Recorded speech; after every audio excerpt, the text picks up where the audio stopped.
main goal was to try and see if we can reduce the typically clinically accepted value of 26 frames to become 9 frames, and by cutting the radiation dose by around 2/3, would that be meaningful enough that we can implement that in possible future clinical studies relating to LAA? So, some background on atrial fibrillation, it raises the stroke risk by fivefold. So, the main reason is stasis. Irregular atrial contraction allows blood to pool in the left atrial appendage, where over 90% of cardioembolic thrombi originate. Dynamic perfusion CT allows us to quantify that stasis by tracking how a contrast agent washes out over time. So, we can see that the blood stagnation can form before it even forms a clot. So the main problem that it typically deals with is the dose. Currently, the protocol requires around 26 contrast enhanced frames over 40 to 60 seconds. At around 100 milliamps, that's roughly 70 to 10 milligrays, which is non-trivial for a monitoring study. Our three specific aims are basically to first quantify exactly how parameter precision degrades as we subsample from the 26 frames down. Second was to test whether when you put the frames, where you put the frames, does that matter when you do finally redesign the image? And third is to find the minimum N that keeps the estimate reliable by taking the 95% confidence interval and of checking within the subjects how many are low risk and high risk. So our pipeline was basically broken down into 5 main stages. We acquired the GE Revolution CT at 100 milliamps, so low dose frames, and we used deep learning image reconstruction. After that, we then put it through an automated unit segmentation of LA and LAA, and we fit the gamma variant model that to check the HU versus time signal in every volume slide. Sorry, my throat is not that good today. Sorry. The gamma variant shown in the equation box on the left is basically the standard first pass indicator model that we obtained from the literature. It gives us the three values that we're trying to measure, which is the HU max, the peak enhancement, and T peak, which is the time to that main peak that we're looking for, and the alpha, which is the bolus shape. From those three, the residence time has a closed form expression. It equals T peak times 1 over 1 over alpha. So the resident time is basically our primary clinical variable. It's the intensity weighted mean transit time for a direct proxy for blood stasis, which is what we're trying to measure when we look at these images. For the sub-sampling analysis, which was step 5, we draw the N frames from each patient's full 26 parameters at a curve of 3, 5, 9, 14, and 26. So those were the main number of frames that we chose to take for our frame. We refit the model and compared the recovered parameters to the ground truth, which is the original 26 frames. We also tested two sampling strategies, uniform spacing and peak concentrated. Critically, our statistical question is not what is the average error, but it's at what N do 95% of the subjects stay within the clinically accepted range. So that's how we can ensure that we're trying to find a meaningful result versus just trying to find what works. So in terms of results, the first one, before we look into any main subsampling error, we're trying to see what the clinical app, what currently we're working with. So the gamma variant model that we got revealed two distinct patient phenotypes. So on the left, we have low risk patients, which have a sinus-like appearance. The LAA feels almost in sync with the LA. So those are the simulated data with the actual results. Just 2 seconds of delay and the peak enhancement ratios of 0.95. So in real data, these patients typically have a T peak value from 16 to 22 seconds and an HU max from 430 to 510. They cluster tightly in the top left value of our parameter space. On the right, however, we have those who have high risk. And it's worth noting that the LAA peak for this is 22 seconds late and only 18% of the LA amplitude, with the T peak ranges from around 25 to 45 seconds and HU max from 40 to 200. So what this basically means is that the low risk patients are the hard ones to detect. They're close together in the parameter space, and we need a lot of precision to tell them apart. And the high risk patients are obviously different. So we can see that the curve is very different. There's a big gap. So we're allowed a lot of mistakes in that process. But when we're trying to find low risk patients, that's where our precision is really important. So that sets us up for what we did next, where Natalia will take over. This is our central results figure. The x-axis is delta RT, the residence time delay of the LAA relative to the LA, ranging from 0 to 32 seconds. Our y-axis is delta UH, the peak enhancement ratio. These are the two coordinates of every voxel in every patient's LAA. The color shows the estimated MAE for T peak at n equals 9 under uniform sampling.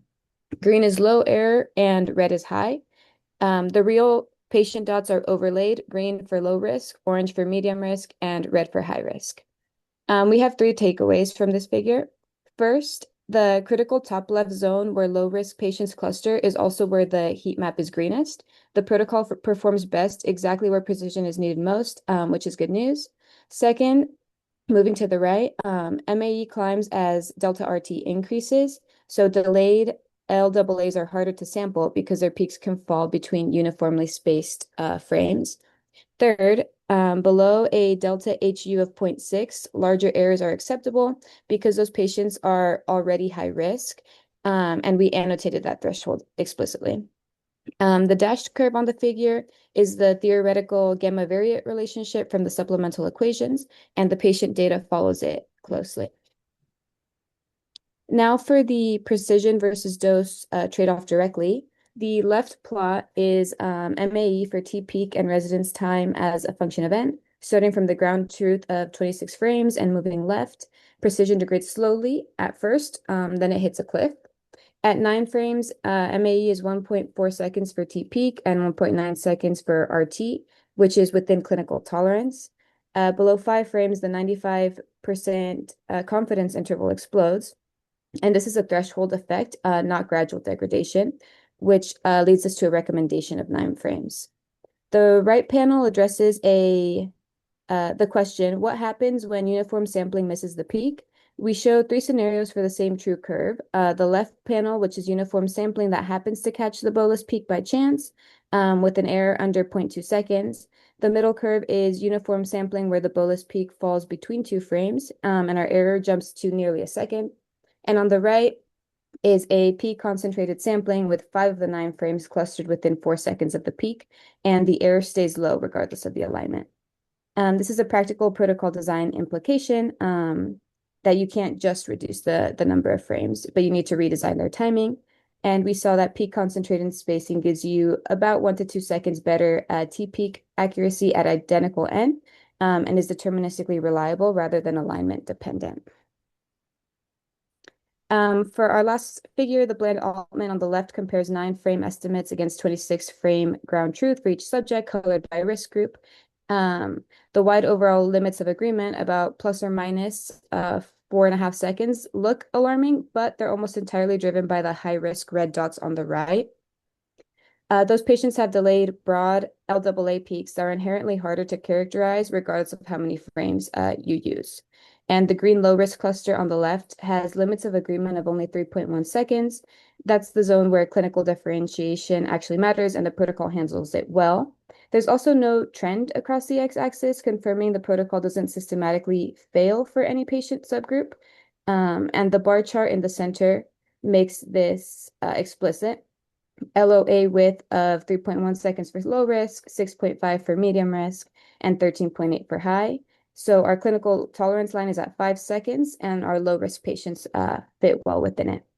The dose table on the right is the bottom line. 9 frames gives approximately 2.5 to 3.5 milligrams, a 2/3 dose reduction. And lastly, for our conclusions, 9 frames is our threshold. Below 5, the 95% confidence interval collapses, and it's a sharp collapse, not gradual. For this reason, we recommend the 9 frame peak concentrated protocol. Secondly, the 2D MAE heat map shows precision is non-uniform across the parameter space, and the protocol happens to be most precise, exactly where clinical differentiation is hardest. Third, the frame placement matters as much as the frame count. Peak concentrated sampling eliminates alignment sensitivity and gives 1 to 2 seconds better T-peak accuracy. Fourth, this translates to approximately a 2/3 dose reduction, making routine LAA hemodynamic monitoring clinically viable at scale. Our next steps include validation on the real 100 subject data set, analytically optimizing frame timing using Fisher information, and extending the heat map analysis to HU max and RT. Thank you. Okay, that's terrific. Nicely done. And it's hard to sort of criticize the approach and say like you're missing something here. I think it's pretty clear that you still need 9 frames, which is, what they get now is they get 2 frames, right? They get one where it's almost at the peak, and then they get one at about a minute later, right? And so this is really strong evidence that if you want to differentiate right around the normals, the ones that are squeezing out, then this is very important. Can you go back one slide? I think the previous, yeah, this one. So yeah, the medium risk folks and the high risk folks, they kind of, there's you know, a zone there where they overlap entirely with the green, right? Right as we're going towards the mean T peak as it's getting higher and higher. So yeah, you really do need to differentiate those things there. That's cool. Okay. Well And done. Thank you very much. thank you, Dr. And McVeigh, for the email and support on the process as well, because we took your feedback and tried to implement that in our results as well. So thank you. yeah, and it's these results are really cool. And I'll probably email you later if that's okay, and maybe Sure. get some more detailed updates. Of Sure. course. That'd be awesome. Thank you Okay. so Thank much. you. Okay, we're going to Team 10, Eli and Yihang, and it's photon counting versus conventional. Yes. Hey, okay, I think I'm sharing my screen. I think is everybody Yes. able to see it? Okay. Let me slideshow this. Okay, there we go. So good morning, everybody. So yeah, Yihang and I worked on sort of quantifying photon counting versus conventional CT, and we used the goal of evaluating its spatial resolution, detectability, and blooming artifacts. Where's my cursor? Okay. So a little bit of background. So conventional CT has some limited resolution, especially when it comes to imaging calcified vessels. And so because of that, it can actually exaggerate some stenosis severity and obscure vessel visibility, which translates to all sorts of clinical relevant treatments. So you may actually have patients who get referred to, like perhaps like cardiac angio or, get stenting when they may or may not need it. And so photon counting offers a better resolution, and so that's why it's become the new sort of imaging modality for cardiac CTs. And so for our project, we had two main aims. We used phantom DICOM datasets to quantitatively compare spatial resolution and image sharpness between the PCCT and energy integrating CT. And we really assessed noise characteristics and in doing so, generated some point spread functions of imaging under different reconstructed kernels. So here's a little bit of information on the two imaging modalities. So photon counting uses X-rays, and so the X-rays in photon, so in energy integrating CT, the X-rays are converted to light via the scintillator, and so the energies of all the photons are summed together. But because there's a physical part of the device, the scintillator, there's actually light spread, and so that can actually blur the signal that is detected. Whereas in photon counting, the X-ray photons are actually converted into electrical charge, such that each one generates its own individual signal, which reduces the blur in the final images. And so in our project, we use the phantom DICOM data sets that were provided by Dr. McVeigh. And here are some of the measurements that we looked at. We looked at spatial resolution. We generated some point spread curves, some contrast to noise ratios, And, just visually looking at some of these images, we were just able to kind of see what their characteristics are. And then because we were interested in comparing these two imaging systems, we used different kernels. So there were here are a few of them that were included in some of these DICOM data sets. We also looked at dose dependency and how that translated to sort of the characteristics of the images. We also looked at the orientation of the scans. And of course, we looked at the two imaging modalities. And so for kind of building on that method, so when we looked at the orientation, the image on the right here, sorry, on the left is what most of these DICOM images looked at. But when we were interested in looking at the orientation, we had an image sort of like the one that here in the middle, but then we would actually then reslice the image into a sagittal orientation and then followed by a subsequent 90-degree rotation to generate this final image down here on the bottom right. That way we would have some like very similar images to compare and measure. So first, we compare the whole phantom image from the GE Revolution scanner and Siemens Alpha PCCT scanner. Both scans was acquired around 400 ml dose and were constructed in the axial direction. One obvious difference is that the holes in the GE image appear larger than they actually are because of blooming artifacts around the edges. In contrast, the PCCT image shows much sharper boundaries and a more accurate hole sizes. And now let's look at the red circle region. In GE image, several small holes start to merge together, while in the PCCT image, they remain clearly separated. This suggests that the PCCT has a better spatial resolution, likely due to a narrow point spread function. And interestingly, the three tiny holes highlighted in the blue are actually easier to detect in the GE Revolution scanner. A possible reason for this is the image noise. Although PCCT provides high resolution, it also produces more image noise. And our measurements confirm this, showing that the PCCT image had about 3 times more noise than the GE image. Okay, next slide. Thank you. Next, to evaluate spatial resolution quantitatively, we measured the minimum actual value inside each hole and generated the contrast versus diameter curves. For large holes, contrast reaches a plateau in each figure. As the hole diameter decreases, contrast starts to drop because of the partial volume effects. Now let's first look at the figure B. The gray curve represents the GE scanner. Compared with the PCCT curves, contrast starts to decrease as a much larger diameter, indicating poor contrast recovery and a border point spread function in EIDCT. In other words, PCCT preserves contrast better in small structures. Within the PCCT system, sharper kernels such as BV89 and QR89 provide higher contrast, but they also increase image noise, as shown in the figure D. This is the classic resolution versus noise trade-off in the CT radiology. Moreover, increasing dose can reduce noise significantly, but has little effect on increasing contrast. Finally, comparing figure B and C, we can see that the Z direction performance is surprisingly as good as the axial direction. This is likely due to the very thin 0.2 mm slice thickness of the Siemens Alpha PCCT system. Next, we looked at the calcium blooming artifacts. The image shown here comes from the literature and compares the same calcified vessel scan with EID-CT and PCCT.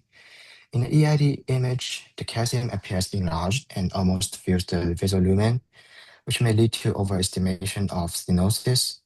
The PCCT image provides a much clearer view of both the plaque and the lumen. And we also used the mixed plaque phantom to compare different reconstruction kernels in PCCT. Sharper kernels reduce the calcium blooming and reveal more plaque details. However, the sharpest kernel, QR89, also introduces substantial image noise, making the calcium harder to detect. Also, increasing dose can reduce noise without affecting plaque visibility. Overall, different kernels may be suitable for different clinical tasks. Sharper kernels may be useful for evaluating heavily calcified lesions, while smoother kernels may be preferred when lower noise is needed. And finally, to conclude, PCCT provided the better contrast recovery, higher spatial resolution, and reduced blooming artifacts compared with conventional EIDCT. Sharper kernels improve visualization of small structures and calcium plaques, but at the cost of increased image noise. Higher dose can reduce noise but had only a limited effect on spatial resolution. We also observe excellent z-direction resolution in the Siemens alpha system, likely due to the very thin slice thickness. And one limitation of our study is that we only analyzed the static phantom data, so motion artifacts could not be evaluated. Future work could be investigating the impact of motion on image quality in cardiac CT. Thank you. Right. So it seemed that I'll just ask one question about the result that on the GE EID system with the blurry point spread function versus the Siemens system with the same point spread function, you said you could see the holes better on the GE. And do you know why that would be? So if we go Yeah, back to that image, it was pretty early, I think. yes, Yeah, that's the here you yes. made this accurate observation. I believe you that those little holes are more easily viewed on the GE, like you would detect them. Whereas Yeah, two of them you would not detect, I don't think, on the and so yes. Yeah, it's because GE has a lower noise level, and you know, if you have a high noise, you can not see some really tiny holes on image. Um, yeah, and I think that's a likely a trade-off between contrast, spatial resolution, and image noise. Because uh-huh. if you want to have a higher spatial resolution, you will introduce some image noise into the image. Okay, so you think So it's just a signal to noise problem, not really anything else. yes, probably. Okay, great. Terrific. Good work. Let's keep moving on. Team 11, and it's Catherine and Tanya.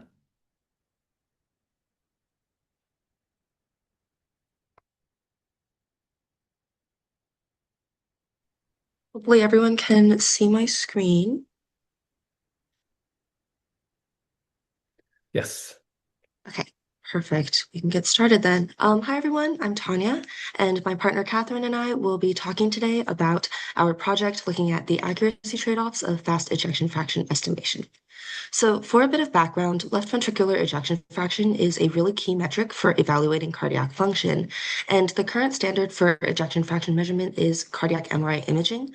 But the standard short axis based workflow is time intensive, where the clinician has to segment multiple slices of the short axis view, calculate the area of the left ventricle, and then do some calculations to find the volume of individual discs that have to be summed up.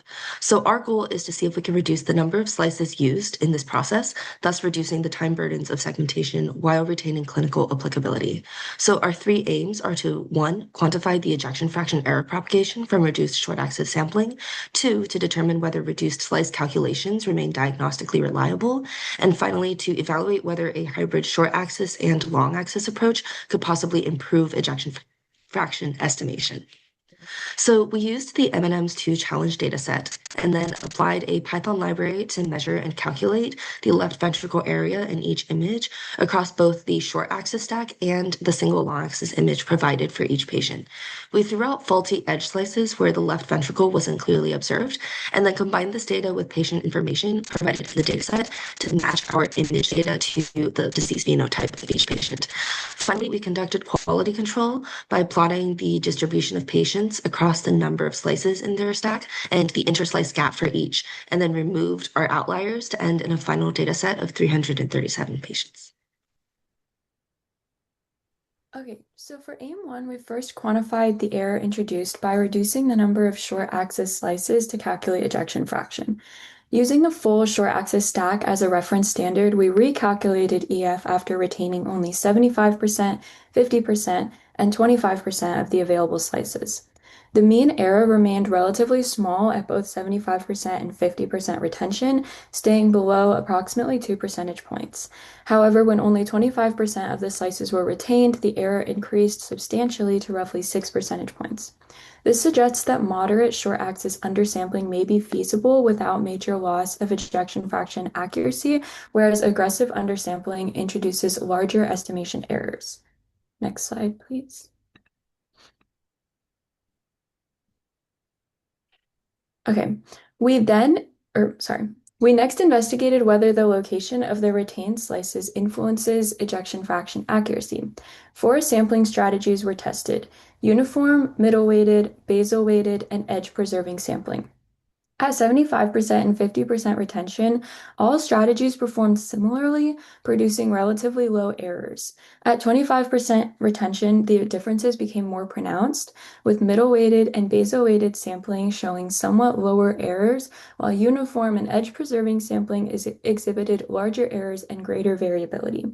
Although the error bars overlap substantially, these results suggest that slice location becomes increasingly important as undersampling becomes more aggressive. Next slide, please. Accuracy alone does not determine clinical usefulness, so we then evaluated whether ejection fraction could still distinguish healthy and diseased patients after undersampling. Across all retention levels, healthy patients consistently exhibited higher ejection fraction values than diseased patients. Importantly, this difference remained highly significant with p-values below 0.001 at every retention level. Although both groups show modest changes in ejection fraction, as the number of retained slices decreases, the separation between groups remains clearly preserved.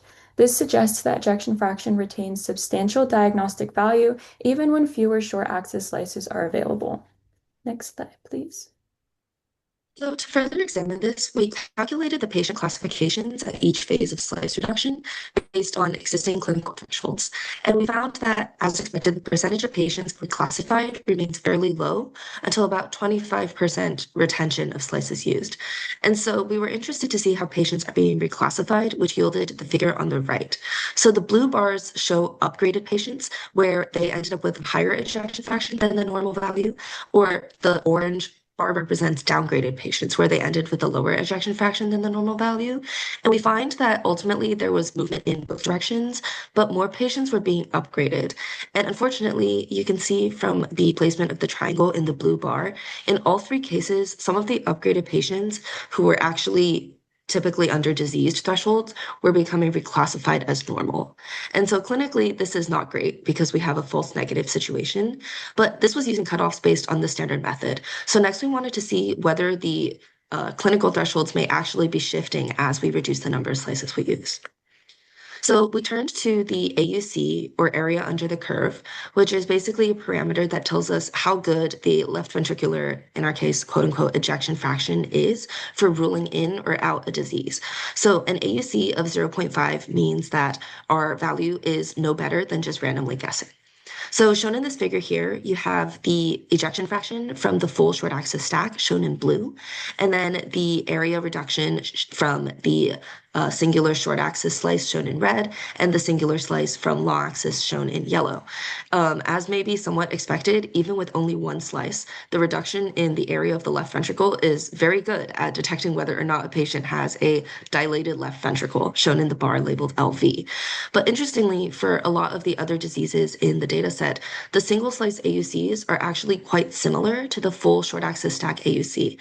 And generally, we found that not only does single slice long axis retain better distinguishability when compared to single slice short axis, but in some cases, it actually even outperforms the full stack short axis view.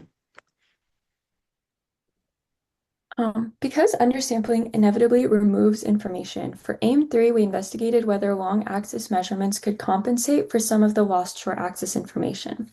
We developed a hybrid model that combines the reduced short axis EF estimate with the long axis fractional area change, or FAC, using a 5-fold cross-validated linear regression. The model predicts the true full stack ejection fraction as a weighted combination of these two measurements. As shown in the figure, the hybrid approach did reduce EF error compared with reduced short axis alone. However, the benefit was most apparent at 25% retention, where the mean error decreased from approximately 6 percentage points to approximately 4 percentage points. These findings demonstrate that complementary information from the long axis view can improve EF estimation under aggressive undersampling conditions. And this equation shows how the model combined the reduced short axis and long axis information with coefficients A and B determining how much influence each measurement has, while C is a constant offset learned during training. Next slide, please. So this final figure helps explain why the hybrid model works. Here, each point represents a patient with long axis fractional change plotted against the reference full short axis ejection fraction. A clear positive relationship is observed, indicating that patients with greater long axis contraction generally exhibit higher EF values. This demonstrates that long axis FAC contains meaningful information about ventricular function that is not simply redundant with the reduced short axis measurements. Because FAC correlates strongly with true EF, it can be used to recover information lost through short axis undersampling, which provides the physiological justification for the improved performance observed in the hybrid model. Next slide, please. So based off of our findings, we have a couple of proposed future approaches. So first, we're interested in looking more into single-slice patient classification. Basically, can a single slice really carry enough information to directly classify disease? We would potentially be interested in using some of the data that we found in this data set to train a machine learning model to use that single slice information to quote-unquote diagnose the patient. And secondly, we're also interested in combining slice reduction with hybrid approach. Our results demonstrate that the hybrid approach does outperform only full stack short axis. So we're interested if we can also further simplify analysis in that. For example, an extreme case could be to reduce our hybrid approach to only 2 inputs, a single slice of short axis and a single slice of long axis. Here's our references and a link to all of our project files, and thank you for listening. All right, terrific. Very useful information, obviously. I would say if you had more time and you're going to do it, I would say also look at 2 long axis slices that are 90 degrees apart, right? So then you can get almost the whole heart. And if you go 3 long axis slices, you forget the short axis altogether. Then you've got like 6 walls of the heart, the whole thing, and you might be able to like totally nail it, I think. Well, that's great. Thank you so much. That is good advice for people doing EF. Is make sure you get a long axis. All right. Sakshi and Flossie are next.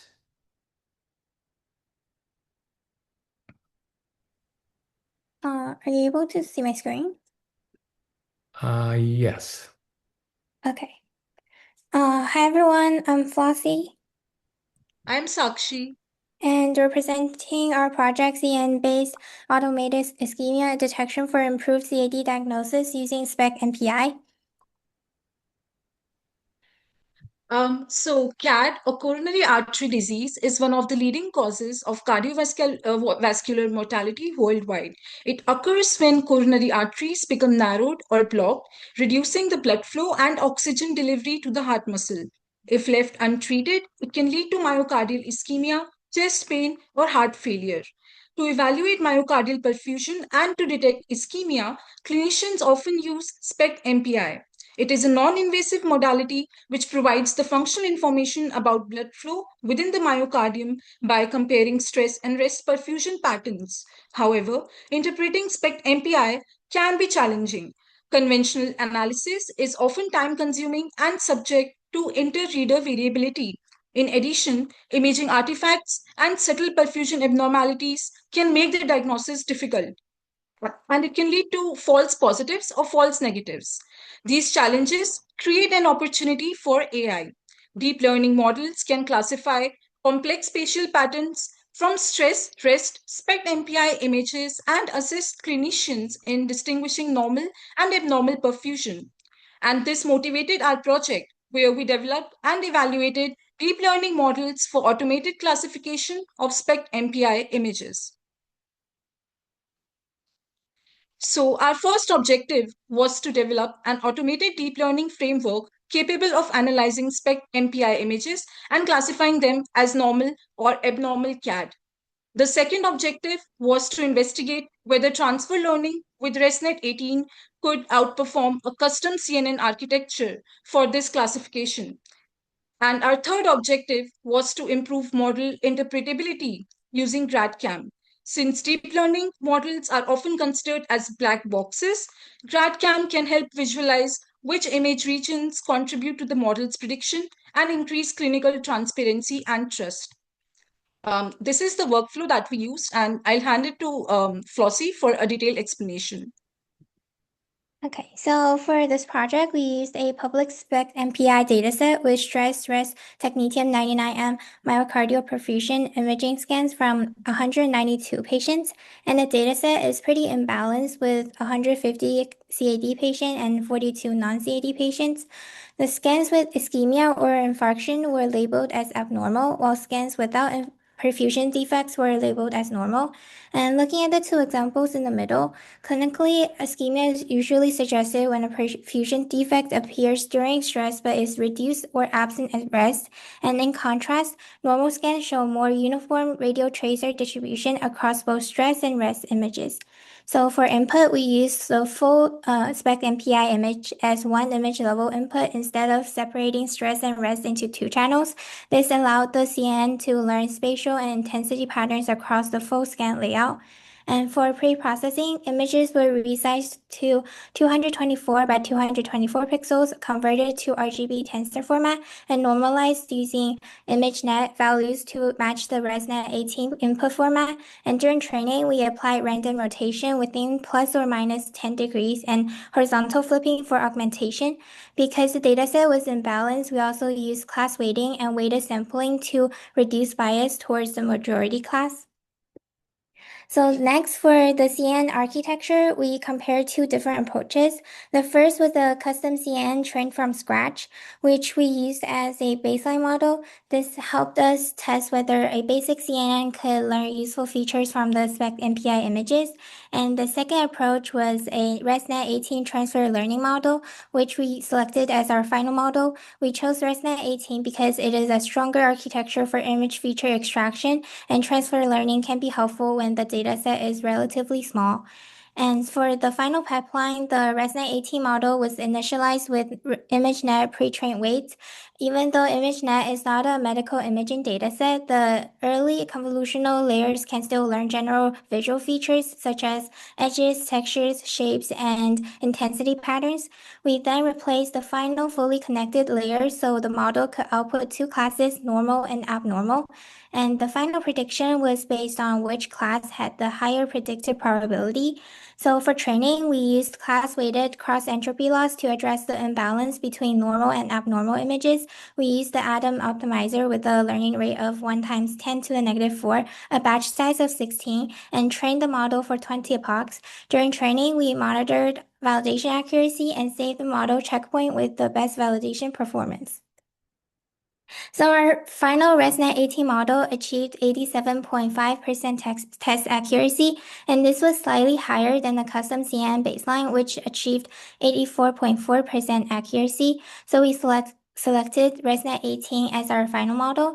And looking at the confusion matrix on the left, the model correctly classified 24 out of 25 abnormal cases. This gives an abnormal recall of 96%, which is strong performance for detecting abnormal scans. However, the model performed less well on normal cases. It correctly classified 4 out of 7 normal cases, giving a normal recall of 57.1%. This means that the model tended to overpredict the abnormal class. In other words, some normal scans were incorrectly classified as abnormal. So the performance table shows the same pattern. The abnormal class had a higher F1 score of 0.923, while the normal class had a lower F1 score of 0.667, and the weighted F1 score was 0.867, which is close to the overall accuracy and reflects a stronger performance on the larger abnormal class. And the training curve also suggests some overfitting. The training accuracy became very high while validation accuracy fluctuated. This likely happened because the dataset was small and imbalanced. So let's move forward with the GradCam results. GradCam first performed a forward pass through ResNet 18 to obtain a prediction. The gradients of the predicted class were then backpropagated to the final convolutional layer, and these gradients were globally averaged to compute importance weights for each feature map. A weighted combination of the feature maps was then calculated and passed through a ReLU activation to generate the GradCam heat map, and it was then overlaid on the SPECT MPI images to visualize the regions which contributed the highest to the model's prediction. And these were the equations on the left that you can see on the slide. These were used for our GradCam model, and the red or yellow regions, which you can see on the right of our results, these correspond to the highest contribution for prediction, and the blue regions refer to the less influential or less contributing regions of our prediction model. And what we observed was that these heat maps concentrated primarily on the myocardial perfusion regions, and the network learned clinically relevant image features rather than background information. While it did not directly localize ischemia, it provided information about the image regions which influenced our model predictions. So for our final takeaways, the first conclusion that we could draw is that deep learning can classify SPECT MPI studies using stress-rest perfusion information, which is quite evident from the fact that both our architectures were able to distinguish normal and abnormal CAD using the stress-rest MPI information that we provided. Also, the transfer learning model showed higher performance compared to the custom CNN, which means that transfer learning is quite effective when it comes to small medical imaging data sets. And our third takeaway is that multi-view SPECT MPI information is valuable in the sense that the model was able to leverage short axis, HLA, and VLA slices from our from our images, and it learned global perfusion characteristics. And also GradCam was able to interpret which regions contributed to the prediction, which helped in improving transparency for clinical aspects of our project. And finally, we can emphasize on the fact that this project has scope for AI-assisted SPECT MPI interpretation as a decision support tool for improving efficiency and consistency in CAD screening. So to summarize the limitations, this project is mainly a proof of concept, so the dataset was small and imbalanced, which likely contributed to the model performing better on abnormal cases than normal cases. So also our model only performed binary classification, meaning it predicted normal versus abnormal, so it did not separate ischemia from infarction. And another limitation is the localization. GradCam helps show which image region influenced the model's prediction, but only provides coarse localization, not precise vessel level ischemia localization. We also had limited external validation, so we do not know how well the model will perform on images from other hospitals, scanners, or patient populations. And finally, we only use imaging data and did not include clinical variables such as symptoms, risk factors, ECG, or lab results. So for future work, we would use larger multi-center dataset, perform external validations, and extend the task to ischemia versus infarction classification. And we could also develop vessel-specific localization, integrate clinical variables with imaging data, and provide explainability beyond GradCam. And here are references, and thank you. Great, great. Very interesting results. I like the GradCam data. It looks like it was looking at the heart and not at some label on the side of the picture, which is always good. Sometimes it looks at the patient's age or something and helps make the call. Okay, we're gonna have to move on because we're a little bit over time, but nice work. Okay, team 13, Semina. We're back into the perineural tumor spread. Semina, are you there?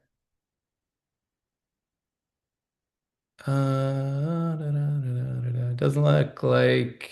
Oh, I think we're getting a YouTube link, right? Oh, is that right? Okay, So, thanks. remember? Okay, we're gonna go Yeah. on to Matthew and Tan and Yomu to it's the effect of coronary motion on the detectability of small calcified lesions. Okay, terrific. Can you see my screen? Yes. Okay. I'm just gonna share it.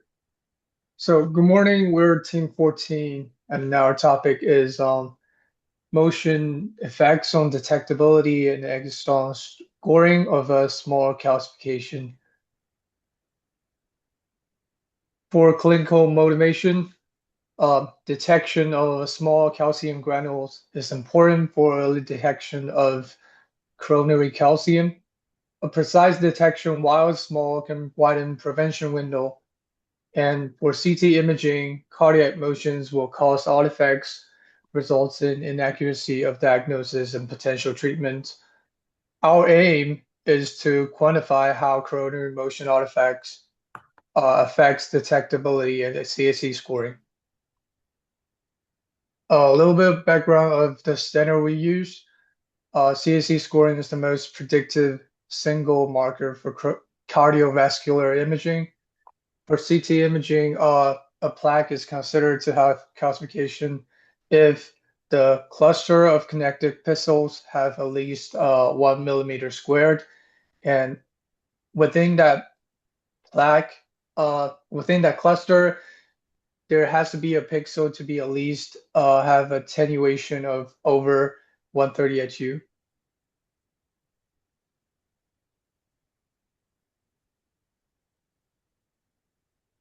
I think Ty is going to introduce the simulation pipeline. Right, hello everyone. So this will be our simulation pipeline. So first we will create a 2D digital phantoms, and then we will be adding a 50 Houston unit back for the blood background. Then we apply the motion profile. Then we apply the the point spread function with the full width at half maximum of at 1.0 millimeter. Then we will add the Gaussian noise to simulate the CT profile.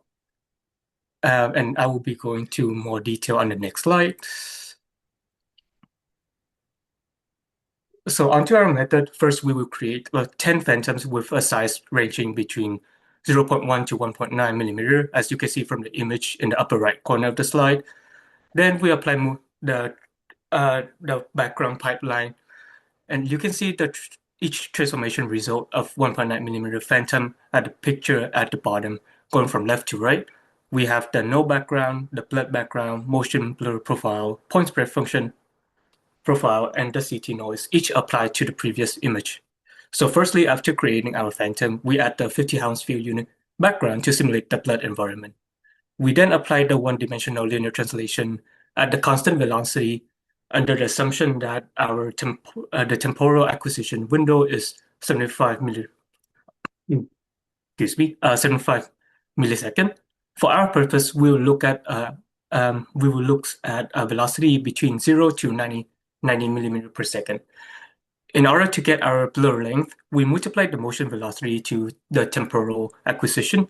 The kernel will subsequently box within the range to ensure the simulated blur is under the constant motion assumption. Afterward, we reconstruct the point spread function for phantom. The PSF profile will have the full width at half maximum value of 1 millimeter of 1 millimeter, and the Gaussian profile is computed based on the point spread function. The final kernel will be convolved into the image to generate the PSF profile for the phantom. And next slide, please. And to construct the CT noise, or the white Gaussian noise, for our simulation, the standard deviation is set to 20 Hounsfield unit. We then multiply the standard deviation to the 512 by 512 matrix of random number and apply the product to the image to recreate the grainy texture of the CT image. And next slide, please. Finally, the same profile will be applied to all 10 phantom of different sizes. We also monitor result with different constant motion velocity and calcification density.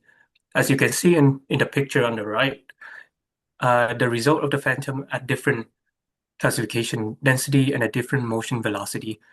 With low peak calcification or higher cardiac motion velocity, you can see the detectability of the phantom decreases. To precisely evaluate the result, we will use four metrics for comparison, which are detectability score and D prime, peak contrast to noise ratio, peak Hounsfield unit with no background, and Agatston score. Next slide, please. Here are our matrix that we'll be using for the simulation, and on the right is the table of our simulation parameters. For our purpose, we adapt the detectability index formula to the coronary calcium setting in this simplified white Gaussian noise form.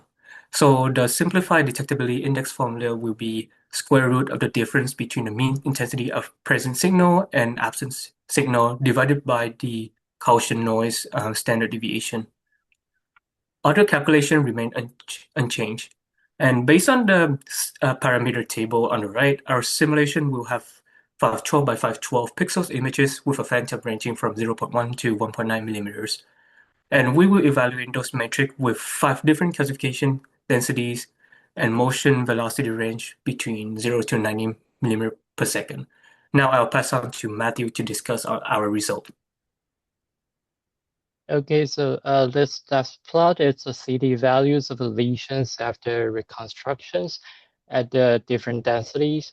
And you can see only the 400 and 800 HU lesions surpass the Augustin threshold, and everything below gets blurred under it. And this is even without the motion. And the 201 is an interesting case. It starts above 130, but the blur alone makes it under. And on the right, the faster motions means lower CNR. So basically, the motion makes the signal weaker. Next, please. So first, we are looking at the D prime, and it decreases as the velocity increases, which is as expected. But the decrease is pretty smooth. The red line is the Rose criterion. So above that line means it should still be visually detectable. Next, please. But when we look at the CAC score, the behavior is different. CAC drops much more subtly because it depends on the intensity and the area limitation. So a small lesion can still be detected by D prime, but CAC can still give 0. Next, please. And this here compares the two ideas directly. The regions between the rate and cyan contours means the lesions is detectable by D prime, but CAC scoring still gives 0. And with stronger motion, this gap becomes larger, especially near the RCA speed. Next, please. Okay. So we also performed the same simulation pipeline with correlated noise, where adjacent pixels share noise patterns are more realistic. Clearly, we can observe a decrease for every velocity and plaque density for detectability. And for CAC scoring, instead of for all 0 for sub 130 HU plaque, due to the spatial correlation of the noise, we observe some false positives caused by stochastic threshold crossing, which seems to happen more frequently under more static coronary motion and with the plaque density closer to 130 HU. Some limitations of future approaches.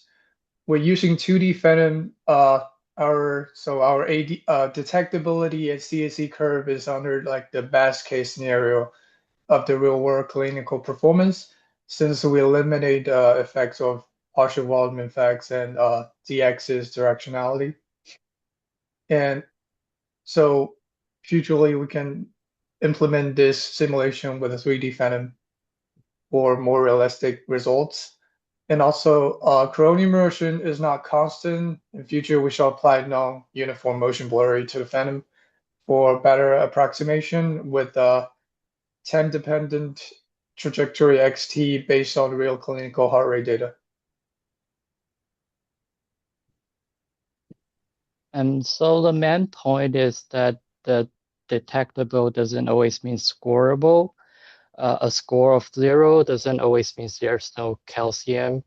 And part of that is the Augustine rule is from 1990. It makes sense for the scanner back then, but ours are much better now, so the scoring could be update to match.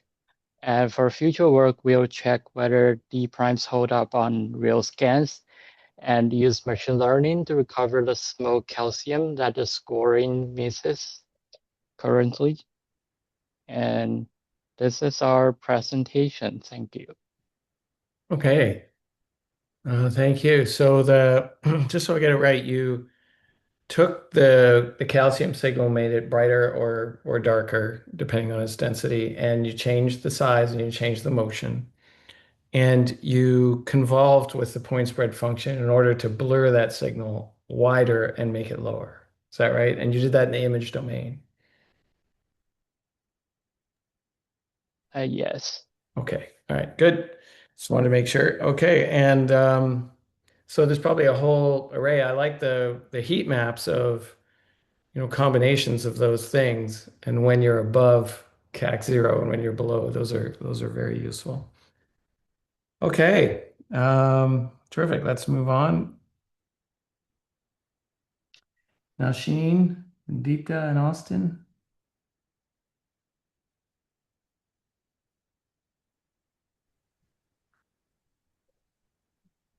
Hello.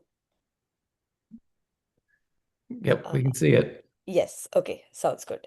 Hi, we are Nausheen, Deepta, and Austin. Our project is called Automatic Detection of Electrode and Cardiac Regions in Heart Imaging Using Segmentation Models. It's about automating one of the most consequential decisions in cardiac surgery, where to place the a pacemaker lead on the left ventricle. 30% of heart failure patients who receive cardiac resynchronization therapy, CART, don't respond to it. One of the main reasons is suboptimal lead placement. So the McVay lab builds models to predict these electrode placements, and in order to train these models, we need a lot of data of pre-placed electrodes, which is currently manually input into the prediction models. So understanding the clinical motivation and the aim a little more, the CRT works by pacing both ventricles simultaneously, but only if the LV lead is in the right place. The lateral or posterior lateral wall of the left ventricle is the target zone because that's where the electrical activation is latest in desynchronous hearts. Right now, researchers track electrode coordinates manually in a tool called Horos, scrolling through hundreds of CT slices by hand. It's slow, subjective, and doesn't scale. Our solution, a fully automated pipeline from raw CT scan to a bullseye plot showing predicted optimal lead location without manual annotation required at inference time. So as you can see, these red circles around the spots are easy for a human to identify as electrode, and this is what we want the model to be able to tell as these are where the electrodes are in the data. So understanding our data and pipeline, our dataset consists of 216 total 3D cardiac CT scans, with 59 of them had with expert annotated labels. So that's about 27% of the data. The rest was unlabeled. So this is the core data scarcity challenge that we had to solve.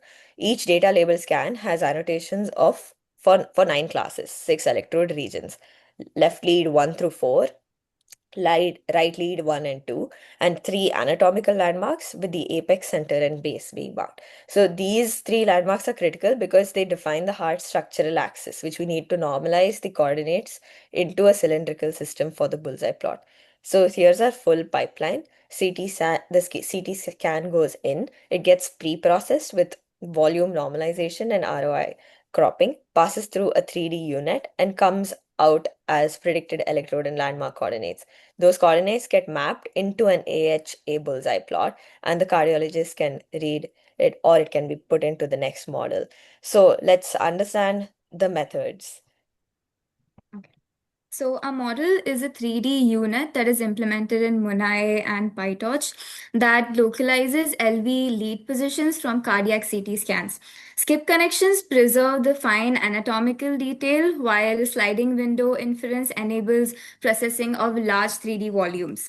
Training uses dice and cross entropy loss to handle severe class imbalance between electrode and background voxels. The key innovation is a semi-supervised learning pipeline. We first trained on 47 label scans, then we generated pseudo labels for 217 of 222 unlabeled scans, and then finally fine-tuned on the combined data set of 264 scans, which greatly expanded the training data despite limited manual annotations. So before showing final numbers, I'll show you evidence that our model actually learned something and not just memorize the training data. So these three plots are from the final training run. The left and middle panel shows the loss decreasing consistently, which means that the model is learning. The middle panel shows some fluctuation, which is normal as we have only 12 validation cases. The right panel is the key one, which is the validation dice score. We can see that it rises from 0.43 to 0.5, showing that the model was improving on new data. Then across the 11 training runs, training loss dropped from 3.68 to below 0.5, which is around 7 times reduction. So DICE went from around 0 to 0.5, and critically, 217 out of 222 pseudo-label cases passed the confidence threshold, which we verified indirectly by watching the validation DICE improve during fine-tuning. Our primary metric is centroid localization error where the model achieved a mean error of 7.82 millimeters within the clinically acceptable range of like 10 to 15 millimeters. Additionally, 86% of predictions were within 7.5 millimeters of the true location, and 94% were within 15 millimeters. The performance varied by region. So for the left lead one, we achieved the best result of 5 millimeter error with a dice of 0.78, while base was the most challenging with around 14 millimeter error and a dice of 0.4, and that is due to it has greater anatomical variability. So although voxel level accuracy and specificity exceeded 99%, these metrics are dominated by the large background class. Using a conservative confidence threshold reduced the sensitivity, but it improved the precision to 70%, prioritizing reliable electrode detections over false positives. So the overall DICE score was 0.49, indicating moderate voxel-wise overlap while maintaining strong localization accuracy. So this confusion matrix shows model predictions versus ground truth across all classes. The strong diagonal indicates the model is generally predicting a correct class. The background dominates the image, but the electrode classes LL1 through LL4 still show clear signals on the diagonal, meaning the model can distinguish between different leads. Most errors are missed detections into background rather than confusion because electrode types ANT and base remain the most challenging classes due to limited training data.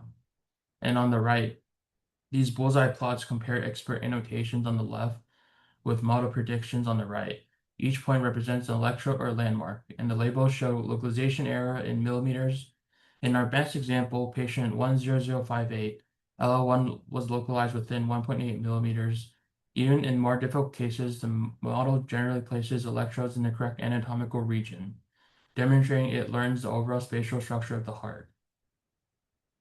And for our results, our primary metric was centroid location error, which measures how close the predicted lead position is to the expert annotation. The model localized 86% of electrodes within 10 voxels and achieved a mean electrode error of 7.8 millimeters. Importantly, the semi-supervised approach expanded our training set from 59 label cases to over 270 total training cases through pseudo-labeling.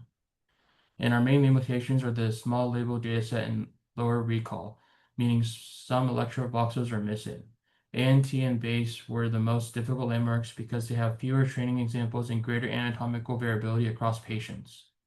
Our future work is that the most impactful next step will be increasing the number of label cases. Additional improvements include enabling spatial augmentation and improving pseudo-label selection with uncertainty-based filtering. And key takeaway, we develop a complete end-to-end pipeline that localizes CRT pacing leads directly from CT scans with an average error of 7.8 millimeters using only 59 label training cases.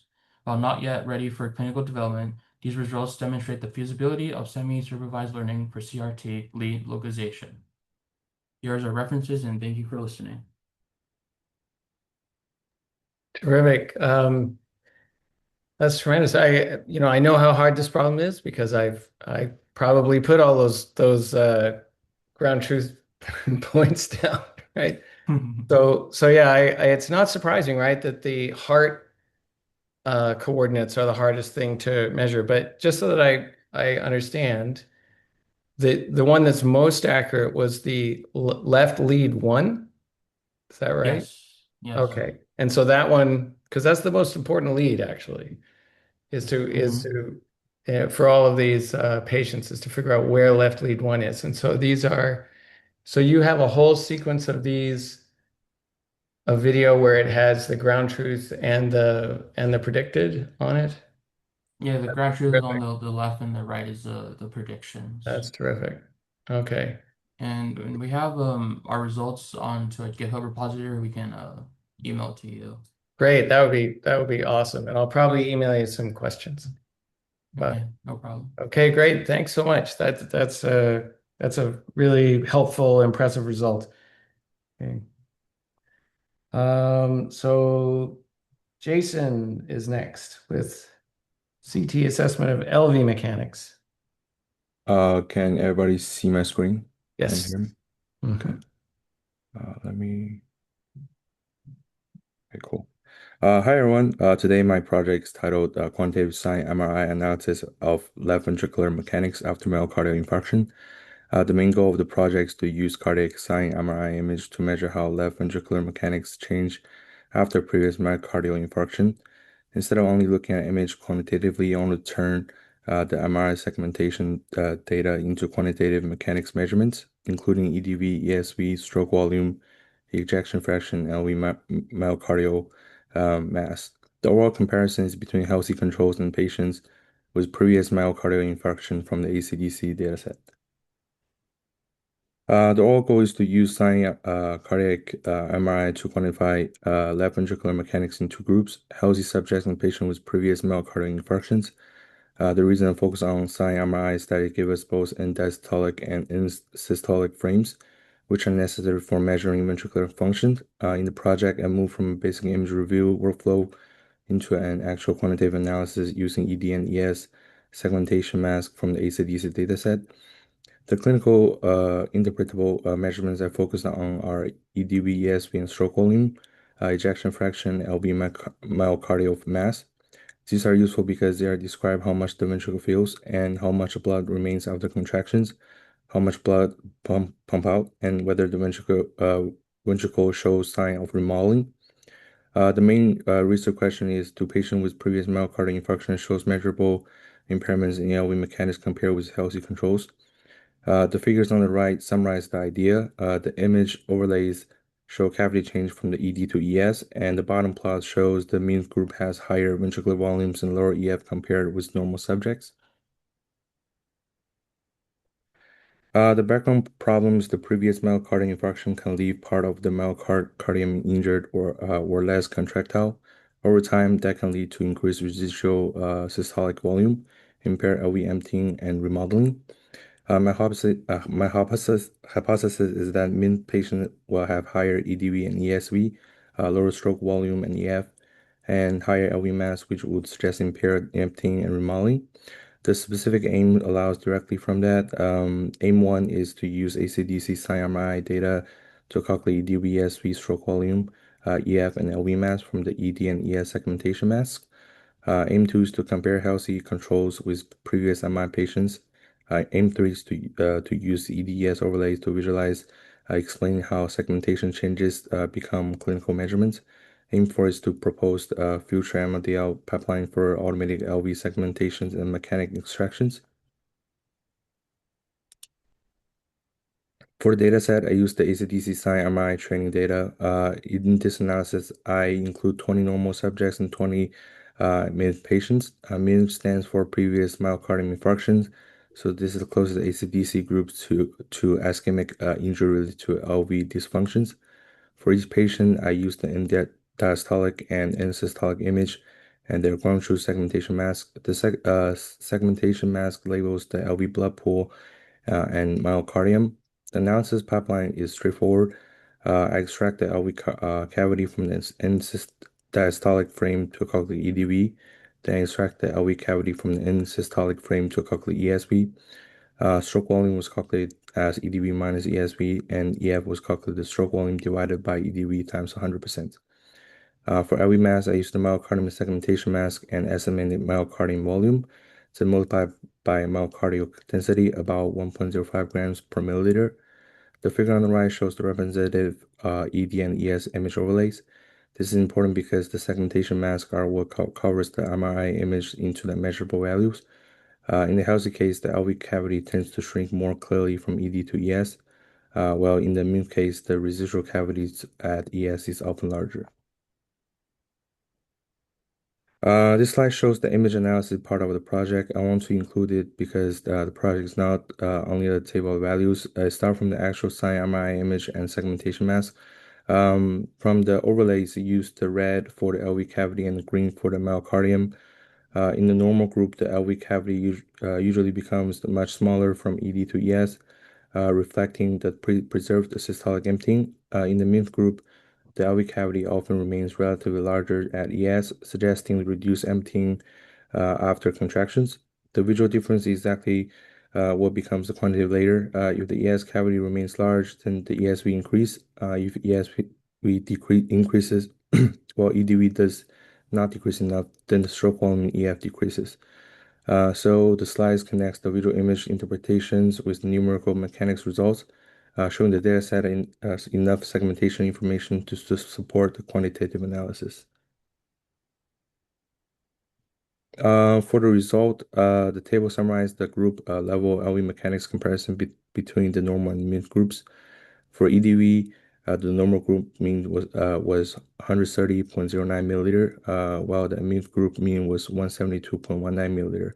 This suggests that the MINT group had larger filling volume, which may reflect dilation or remodeling. For ESV, the difference was even larger. The normal group has a mean ESV of 51.65 milliliter, while the MINT group has the mean ESV of 119.29 milliliter. This is important because the ESV reflects how much the blood remains after systole. A larger ESV means the LV is not emptying as effectively. The stroke volume was lower in the MINT group, 52.89 milliliter compared with 78.44 milliliter in the normal group. The strongest summary result is the EF. Normal subjects had a mean EF of 60.34%, while MINT patients have a mean EF of 31.01%. The LV mass was higher in the MINT group with 122.97 grams compared with 102.43 gram, suggesting a remodeling trend. Overall, the clearest mechanical changes are increased ESV and reduced EF, suggesting that it supports impaired systolic function after previous myocardial cardiac infarction.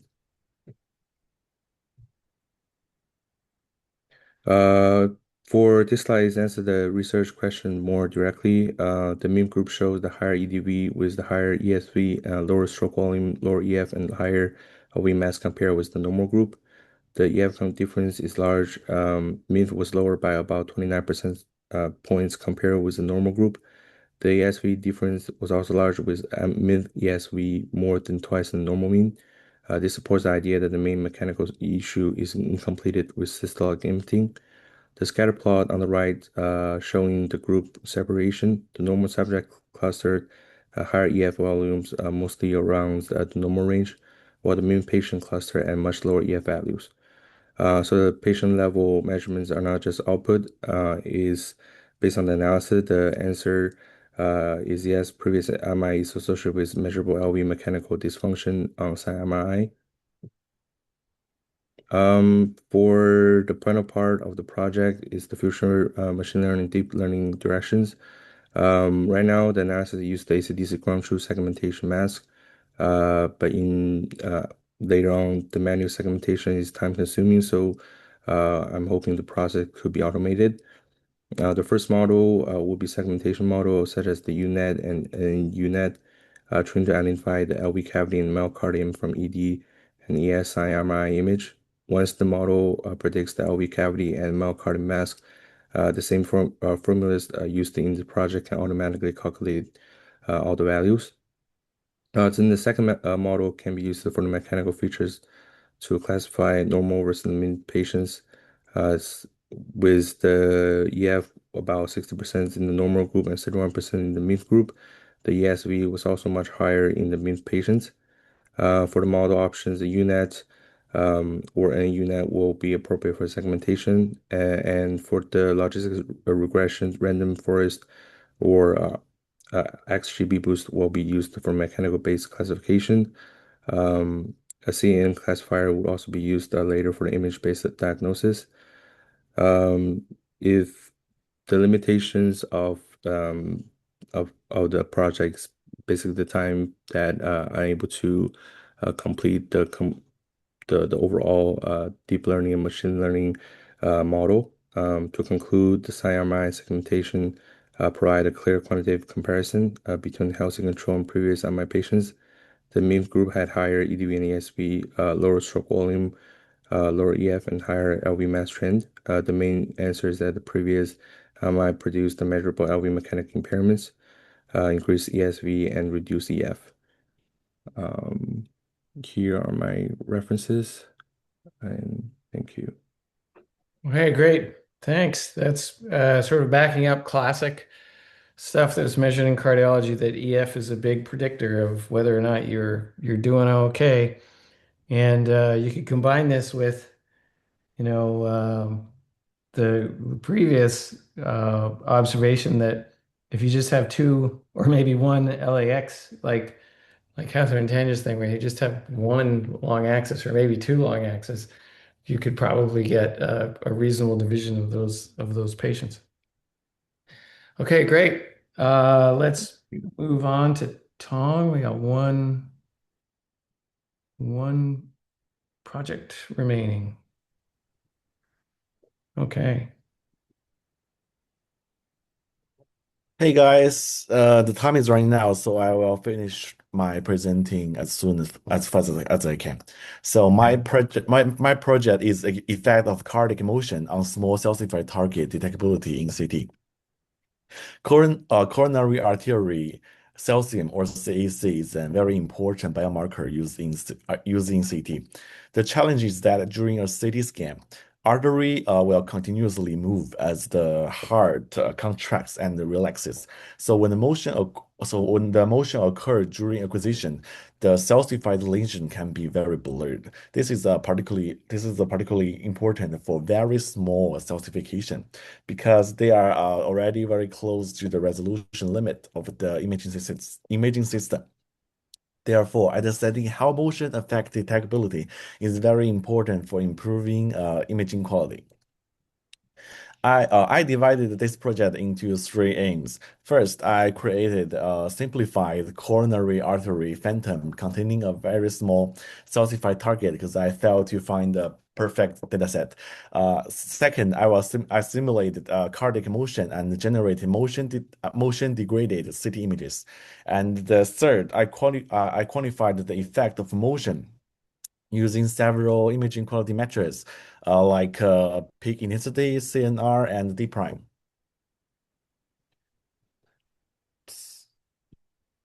Okay, so M1, I created a simplified digital coronary artery phantom. The phantom was initially kept as the phantom was intentionally kept simple so that the influence of motion could be isolated from the other imaging factors.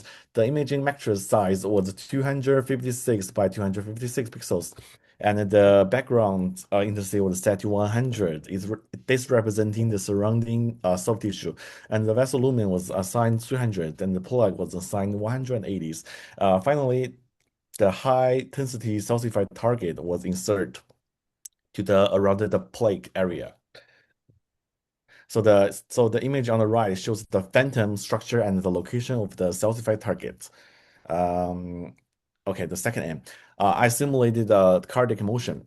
So rather than attempting to model the full coronary artery motion, I use a sine wave model to represent the cardiac motion. The displacement was defined as on the right, this equation. So A representing the motion amplitude and the T representing the cardiac phase.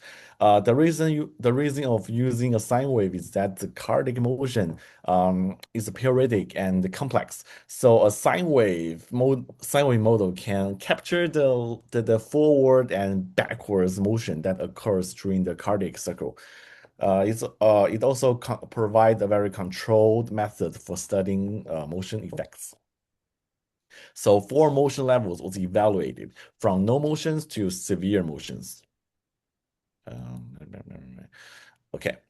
So after applying motions, the images will go through a simplified CT reconstruction process. So first, the digital phantom was created, and the motion was applied to this, and the motion was applied. And next, a random transfer will be used to generate the projection data. Second, these projections will be from a sinogram.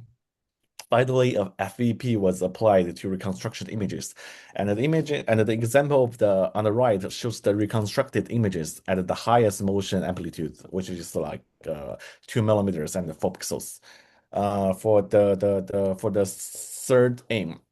third aim, I evaluate how motion affect the imaging's appearance and detectability. So for the peak intensity, the salsify target has a peak intensity of 900 when there's no motion.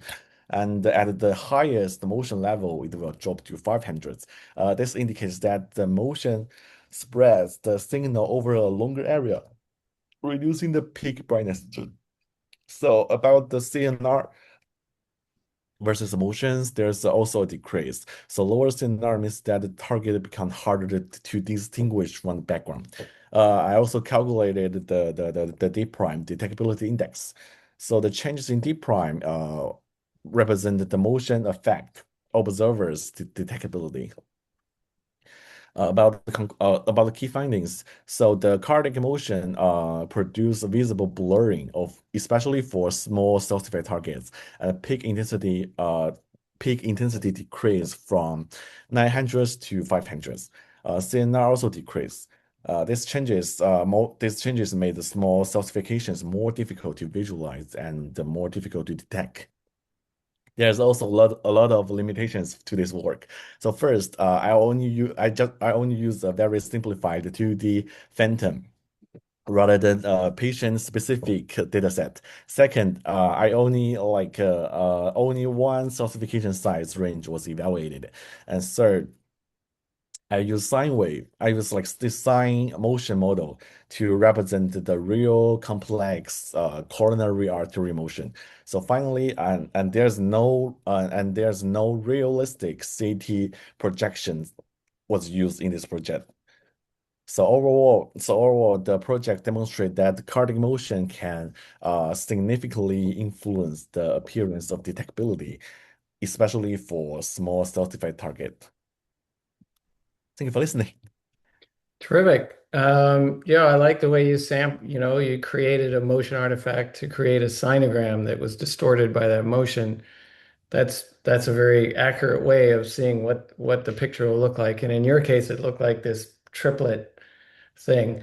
I'm assuming that your sine wave went through one full cycle during the acquisition. Is that how it was simulated? Yeah. I only use one circle. Okay, so the speed always went through one full cycle. It's the amplitude you changed. Yes. We didn't change the speed. Yeah, Okay. didn't change the speed. Yeah. Okay, great. Well, that's cool. I like those graphs. It would be worth like trying it for a whole bunch of different conditions that are similar to those found in the coronaries. Thank you Terrific. so much. Okay, well, thanks everybody for putting together good presentations and useful and interesting projects. I hope everybody learned some new stuff. Remind you to please fill out the form that you're going to get to evaluate the course. The university takes it seriously, so that would be great.